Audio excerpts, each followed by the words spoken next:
ആർഎസ്എം ക്ഷേത്രത്തിൽ 2 നേരം മാത്രമാണ് പൂജയുള്ളതെന്ന് ആ ക്ഷേത്രത്തിന്റെ ചുമതലയുള്ള ഉദ്യോഗസ്ഥൻ തന്നെ ന്യൂസ് 18നോട് നേരിട്ട് പറഞ്ഞിട്ടുണ്ട്. നമ്മൾ നേരത്തെ ആ റിപ്പോർട്ടിൽ കാണിച്ചിരുന്നു. ഇനി ഇവിടെ എവിടെയാണ് ഈ വ്യാജരേഖ ചമച്ചത്, തിരിമറി നടന്നതെന്ന് കൂടി നമുക്കൊന്ന് പരിശോധിക്കാം. അതായത് ഞാൻ നേരത്തെ സൂചിപ്പിച്ചതുപോലെ നമുക്കറിയാം, നമ്മുടെ റിപ്പോർട്ടിൽ നേരത്തെ സൂചിപ്പിച്ചു, ചോറ്റാനിക്കരയുടെ കീഴിൽ 2 ക്ഷേത്രങ്ങളുണ്ട്. ചോറ്റാനിക്കര മേൽക്കാവും ചോറ്റാനിക്കര കീഴ്ക്കാവും. ഈ ചോറ്റാനിക്കര മേൽക്കാവിൽ കൃത്യമായും 3 പൂജയിലധികമുള്ള ക്ഷേത്രമാണ് മേൽക്കാവ്. കീഴ്ക്കാവിൽ 3 ക്ഷേത്രമാണുള്ളത്. ഒന്ന് കീഴ്ക്കാവ് ക്ഷേത്രം, ഒന്ന് ശിവന്റെ ക്ഷേത്രം, മൂന്നാമത്തത് ശാസ്താവിന്റെ ക്ഷേത്രം. ഇതിൽ മറ്റൊരു കാര്യം കൂടി, അതായത് ഇതിന് ശേഷം ഇദ്ദേഹത്തിന്റെ എക്സ്പീരിയൻസ് സർട്ടിഫിക്കറ്റ്, പ്രവൃത്തി പരിചയ സർട്ടിഫിക്കറ്റ് നൽകിയിട്ടുള്ളത് MR മിനിയാണ്. 2 പ്രവൃത്തി പരിചയ സർട്ടിഫിക്കറ്റ് ഉണ്ട്. ഒന്ന് തിരുവഞ്ചിക്കുളം ഗ്രൂപ്പ്, അതായത് കൊച്ചിൻ ദേവസ്വം ബോർഡിന് കീഴിലുള്ള തിരുവഞ്ചിക്കുളം ഗ്രൂപ്പിന്റെ Devaswom assistant commissioner MR mini നൽകിയ ഒരു പ്രവൃത്തി പരിചയ സർട്ടിഫിക്കറ്റും, രണ്ടാമത്തേത് ഇത് മറ്റൊരു 2 തിരുവഞ്ചിക്കുളം ഗ്രൂപ്പ് തന്നെ 2 എക്സ്പീരിയൻസ് സർട്ടിഫിക്കറ്റ് അദ്ദേഹത്തിന് നൽകിയിട്ടുണ്ട്. അതിലിങ്ങനെ എഴുതി ചേർത്തിരിക്കുന്നു: ശബരിമല മാളികപ്പുറം മേൽശാന്തിമാരുടെ തെരഞ്ഞെടുപ്പ് സംബന്ധിച്ച നിബന്ധനകളിലെ ഖണ്ഡിക 4 പ്രകാരമുള്ള പ്രവൃത്തി പരിചയ സർട്ടിഫിക്കറ്റ് എന്ന് പറഞ്ഞുകൊണ്ടാണ് ഈ സർട്ടിഫിക്കറ്റ് കൊടുത്തിരിക്കുന്നത്. അദ്ദേഹത്തിൻ്റെ 2010 മുതൽ 11 വരെയും ചോറ്റാനിക്കര കീഴ്ക്കാവെന്നും 2010 മുതൽ 15 വരെയും കീഴ്ക്കാവെന്നും 2015 മുതൽ 17 വരെയും ചോറ്റാനിക്കര മേൽക്കാവ്, ഇനി 2019 മുതൽ 20 വരെയും ചോറ്റാനിക്കര മേൽക്കാവ്. ഇതാണ് ദേവസ്വം അസിസ്റ്റന്റ് കമ്മീഷണറുടെ പ്രവൃത്തി പരിചയ നൽകിയിരിക്കുന്ന പ്രവൃത്തി പരിചയ സർട്ടിഫിക്കറ്റ്. ഈ ചോറ്റാനിക്കര മേൽക്കാവിൽ അദ്ദേഹം സേവനം ചെയ്തിട്ടുണ്ടോ എന്നതാണ് ഒരു പ്രധാനപ്പെട്ട ചോദ്യം. അതായത് ED പ്രസാദ് നൽകിയ മറ്റൊരു വിവരം, ED പ്രസാദ് അല്ല, നമുക്ക് ചോറ്റാനിക്കര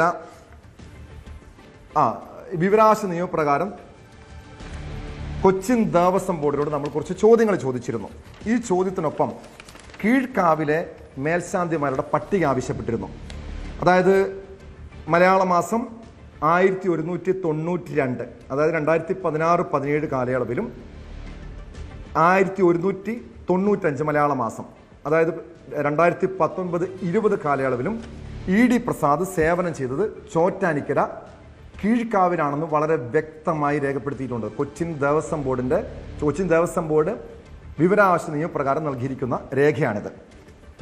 അതേ കാലയളവിൽ തന്നെയാണ് ഈ ED പ്രസാദിന്റെ പ്രവൃത്തി പരിചയ സർട്ടിഫിക്കറ്റിൽ കീഴ്ക്കാവിന് പകരം മേൽക്കാവെന്ന് എഴുതി ചേർത്തിരിക്കുന്നത്. ഇനി കീഴ്ക്കാവിൽ അദ്ദേഹം സേവനം ചെയ്ത എന്താണ് പ്രശ്നം? കീഴ്ക്കാവും വളരെ പ്രധാനപ്പെട്ട ക്ഷേത്രം തന്നെയാണ്. അതിനകത്ത് എന്താണ് ഇത്ര തിരിമറി നടക്കുന്നത്?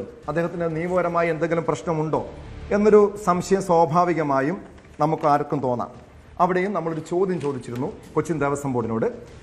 അതായത് ഈ ക്ഷേത്രങ്ങളിൽ ചോറ്റാനിക്കര കീഴ്ക്കാവ്, ശാസ്താവിൻ്റെ അമ്പലം, ശിവന്റെ അമ്പലം എന്നിവിടങ്ങളിലെ പൂജാ കാര്യങ്ങളെക്കുറിച്ചുള്ള കാര്യങ്ങൾ അറിയുന്നതിന് ഈ ക്ഷേത്രങ്ങളിൽ എത്ര നേരം പൂജകളുണ്ട്, തളിച്ച് നേദ്യമായിട്ടാണോ പൂജയായിട്ടാണോ അവിടെ ചടങ്ങുകൾ നടക്കുന്നത് എന്നായിരുന്നു പ്രധാനപ്പെട്ട ചോദ്യം.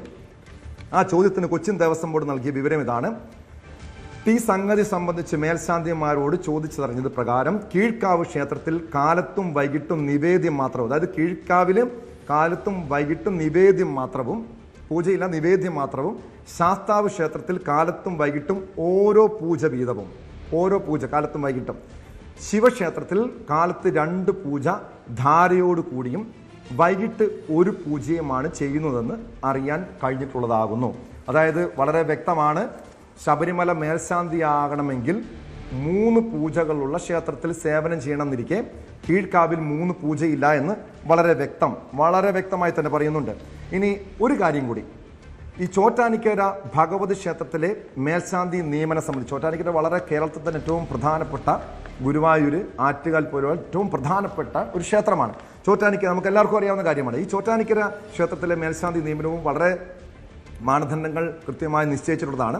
അവിടുത്തെ ഈ വർഷത്തെ 2026 ജൂൺ മാസത്തിൽ ഇറക്കിയിരിക്കുന്ന ഏറ്റവും പുതിയ വിജ്ഞാപനമാണ്. ആ വിജ്ഞാപനത്തിൽ കൃത്യമായും ഇതിൻ്റെ മാനദണ്ഡം പറയുന്നുണ്ട്. അതായത് മേൽക്കാവിലെ ചോറ്റാനിക്കര മേൽക്കാവിലെ മേൽശാന്തി തസ്തികയിലുള്ള അപേക്ഷകർ 45 വയസ്സ് തികഞ്ഞവരും കൊച്ചിൻ ദേവസ്വം ബോർഡിൽ 15 വർഷം സർവീസ് പൂർത്തിയായവരുമാകണമെന്ന്. അതായത് 2015 ED പ്രസാദ് ചോറ്റാനിക്കര മേൽക്കാവിൽ എങ്ങനെ മേൽശാന്തിയായെന്നൊരു ചോദ്യമുണ്ടല്ലോ. അന്ന് 45 വയസ്സ് കൃത്യമായി എഴുതിയിട്ടുണ്ട്. 45 വയസ്സ് 2015 ED പ്രസാദിന് 35 വയസ്സ് മാത്രമാണ് പ്രായം. അങ്ങനെ ഒരാൾക്ക് എങ്ങനെ മേൽക്കാവിൽ സേവനം ചെയ്യാൻ കഴിയും? അതാണ് നമ്മൾ ഉന്നയിച്ച ഈ പറയുന്ന തിരിമറി നടത്തിയവർ ശ്രദ്ധിക്കാതെ പോയതും ഈ അന്വേഷണം നടത്തിയ വിജിലൻസ് ശ്രദ്ധിക്കാതെ പോയതാണോ, കണ്ണടച്ചത് കളഞ്ഞതാണോ, ആരുടെയെങ്കിലും നിർദ്ദേശപ്രകാരം ആരുടെയെങ്കിലും ഇടപെടൽ കാരണം കണ്ണടച്ചതാണോ എന്നതാണ് അറിയേണ്ടത്. കൂടുതൽ വാർത്തകൾക്ക് News 18 Keralam YouTube channel subscribe ചെയ്യുക.